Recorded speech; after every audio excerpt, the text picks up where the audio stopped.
Hello everyone. So the nutrition process in animals, it is completed in 5 different stages.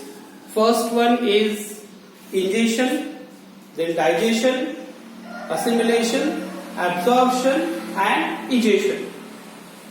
In case of human, it is also there. The same thing is there even in case of unicellular organism like amoeba or multicellular organism. In all the animals, nutrition process completed in 5 different stages. Okay, right from ingestion to egestion. Today I am going to explain human digestive system and then mechanism of digestion. So first and foremost, we must be aware with different parts of digestive system. In lower classes also you learn already. So human digestive system, it consists of this first part, it is mouth, having buccal cavity, tongue, teeth, and it is also provided with salivary glands. Then a long tube which passes through the neck region, that is esophagus or food pipe. Then it enters within a large bag-like structure, that is stomach. That is stomach. Stomach enters with the very long coiled tube. It is very long part of our digestive system. It is known as small intestine. Small intestine, and then after we are having large intestine. Large intestine and with anus. Okay. These are various parts of our alimentary canal or digestive system. Human alimentary canal is provided with glands also. So we are having the biggest gland of our body, that is liver. And another gland is in association, there is pancreas. Okay. So these are various parts and 2 glands are in association with human digestive system. We must be aware with the mechanism of digestion. What exactly the process of digestion is?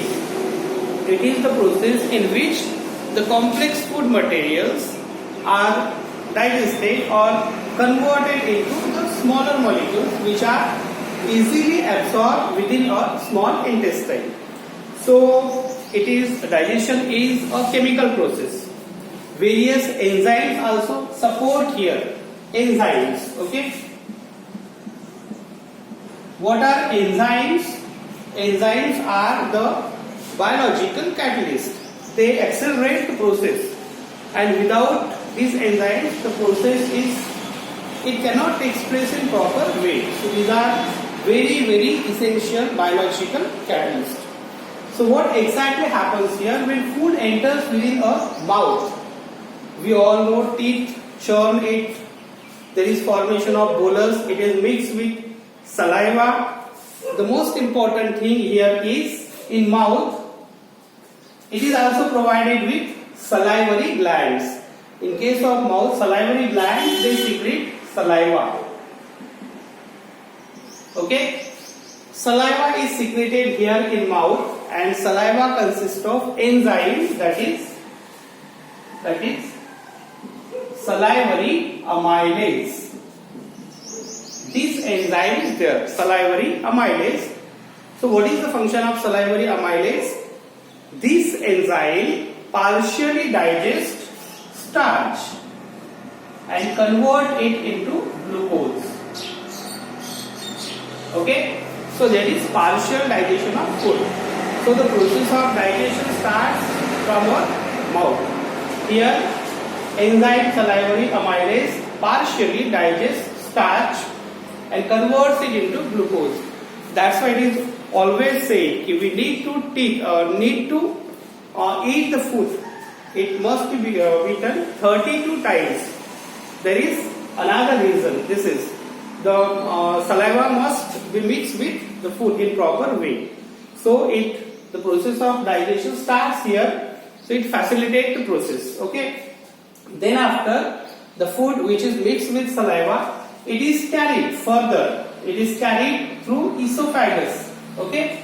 So this esophagus, it is having peristaltic movement, forward, backward and forward. Okay. So due to this peristaltic movement, the food it pushed to the stomach. So we all know stomach, it is the big part of our digestive system. So food enters here in stomach. It is stored in stomach. Stomach is provided. Again here, stomach is having its wall. Its wall consists of gastric juices, gastric glands. Okay, the wall of stomach contains gastric glands, and gastric glands secrete gastric juices. Which are these gastric juices which are secreted from stomach? These are hydrochloric acid. Then another is pepsin. This is enzyme. And third one is, that is mucus. Okay.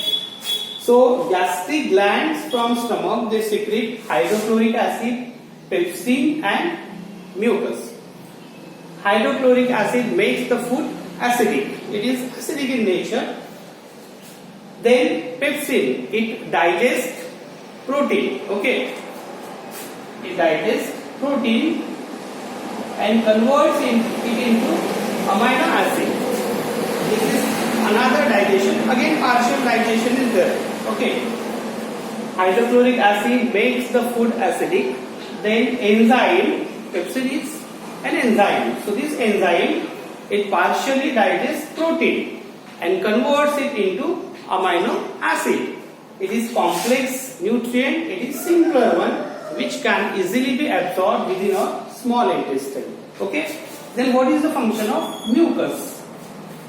Mucus, it protects the wall of the stomach from the action of hydrochloric acid, because acid is dangerous for our skin, and there is inner lining. So mucus protects this inner lining of stomach from the action of hydrochloric acid. Clear with this? Then after, the food which is acidic. Acidic food enters within this acidic food. It enters within small intestine. It is the longest part of the alimentary canal. Small intestine is longer in herbivores than carnivores. Why this is? Because herbivores, they eat plants, and plants contain cellulose. It will take long time to digest. While carnivores, in case of carnivores, their small intestine is quite shorter, because meat is easily digested. Okay. So this is the site of complete digestion also, small intestine, and it is longest part of our alimentary canal. So the acidic food enters within the small intestine. Now here in small intestine, it also receives juices from liver, okay, and pancreas also. Small intestine receives juices from liver and pancreas.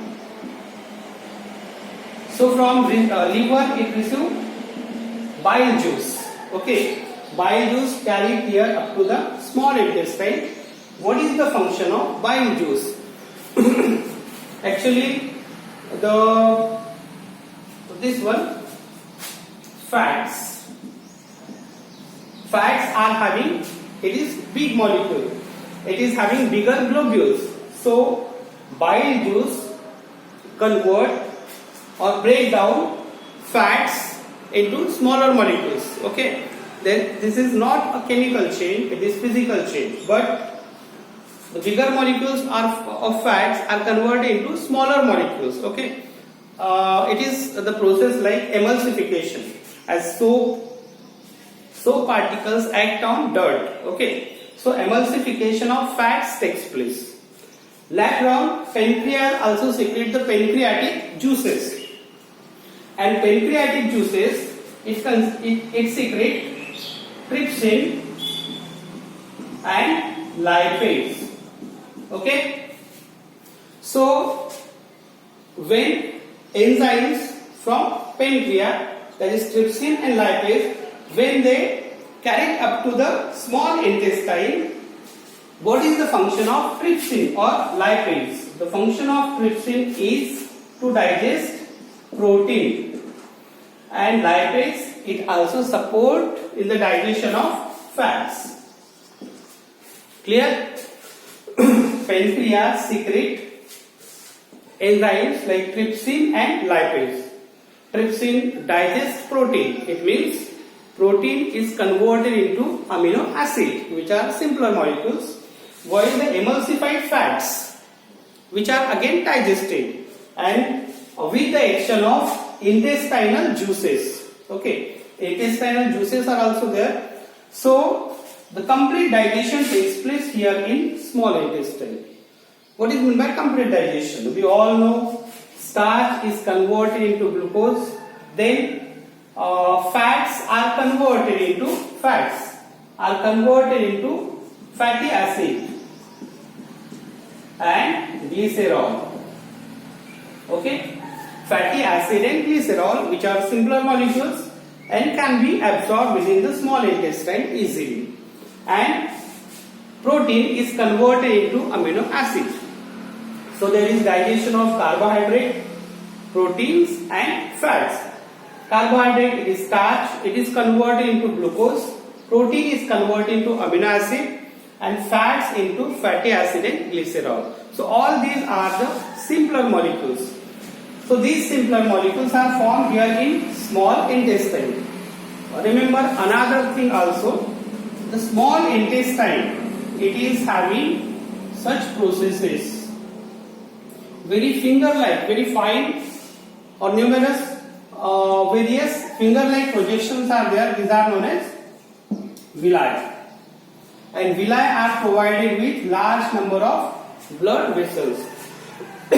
So the digested food, that is glucose, protein, amino acids, fatty acid and glycerol, these simpler substances are absorbed within small intestine through these villi and carried to the blood, and blood carried the all simpler food material, digested food material to the whole body.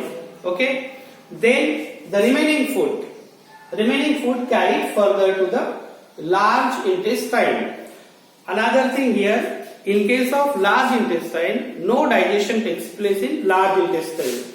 In large intestine only, it is also having villi, but it absorbs the water from remaining food material.